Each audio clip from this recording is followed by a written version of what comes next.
Vous les rencontrez un peu partout. Au marché, dans le métro, chez le médecin. Parfois, vous assistez aux crises de leurs enfants au parc ou au supermarché. Vous les trouvez très patients ou tout trop peu. Quand vous les regardez de près, vous trouvez peut-être qu'elles sont particulièrement cernées et essoufflées. À certains moments, vous faites la réflexion qu'elles ont le dos un peu courbé. Pas toujours facile d'être une maman. Vous comprenez? La plupart du temps. Malgré tout, il peut vous arriver de vous demander pourquoi elles s'absentent si souvent du travail.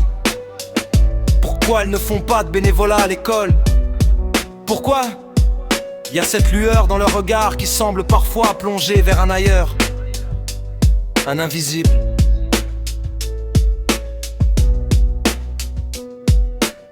Si vous les connaissez un peu intimement, vous êtes peut-être parfois irrité de les entendre parler si souvent des mêmes sujets, de vous expliquer le pourquoi du comment et le peut-être au sujet du comportement de leur enfant. Ces femmes, qui sont des parents comme vous laissent un peu interrogatif. Pourquoi sont-elles si souvent fatiguées? Pourquoi vous sont-elles si souvent désorganisées? Pourquoi sont-elles éventuellement en dépression, en processus de séparation? Qu'est-ce qui est si différent chez elles? Ce sont des mères presque comme les autres, des mères d'enfants différents. Elles vous ressemblent beaucoup. Elles ont porté un enfant, souhaitant le plus beau des avenirs pour lui. Elles ont mangé des légumes frais, bu du lait, passé des échographies, évité l'alcool, lu des bouquins. Elles ont mis leur bébé au monde et puis un jour, rapidement ou sur le tard, une petite alarme a sonné. Il leur a fallu partir à la chasse au diagnostic. C'est là qu'elles ont commencé à se différencier de vous. Oh, tout comme vous. Elles ont continué de faire de leur mieux, concoctant des purées, stimulant l'apprentissage de la marche et du langage, craquant devant de belles bottines et achetant trop de peluches. Elles ont continué d'aimer leur enfant de toute leur âme, comme vous. La différence, c'est qu'elles ont dû ouvrir la porte d'un monde parallèle et franchir le seuil que tous ne doivent pas franchir. Elles ont découvert ce ailleurs vers lequel leur regard se tourne parfois et les rend lunatiques. Depuis ce jour-là, elles vivent une expédition quotidienne, une aventure qu'aucun agent de voyage ne met en vitrine. La vie avec un enfant différent, la vie d'une mère d'enfants différents. Dyspraxie, dysphasie aspergée, TED, dysgnosie, dysfonction non verbale, trouble attentionnel, dysmnésie, paralysie. Les différences sont trop nombreuses pour être toutes énumérées. Peu importe la différence, le handicap, le défi de l'enfant. Ces mères se sont vues un jour remettre la clé de ce monde parallèle avec un choix tout simple. Tu t'impliques à fond pour trouver les meilleurs outils pour ton enfant. Ou tu ne t'impliques pas et tu lui fermes presque toutes les portes.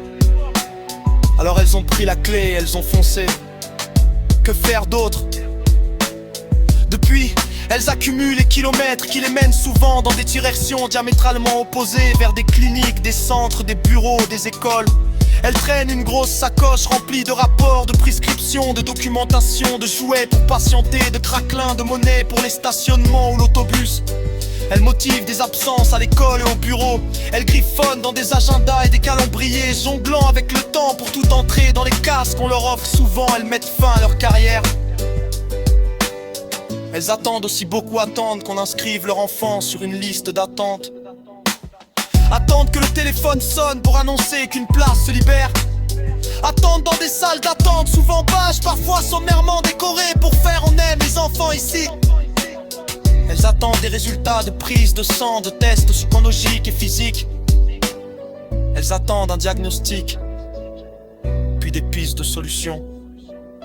Elles racontent leur vie de long en large à divers intervenants. C'est à se demander si elles ne devraient pas tout enregistrer ou mettre en PowerPoint pour résumer les tenants et aboutissants qui motivent leur démarche.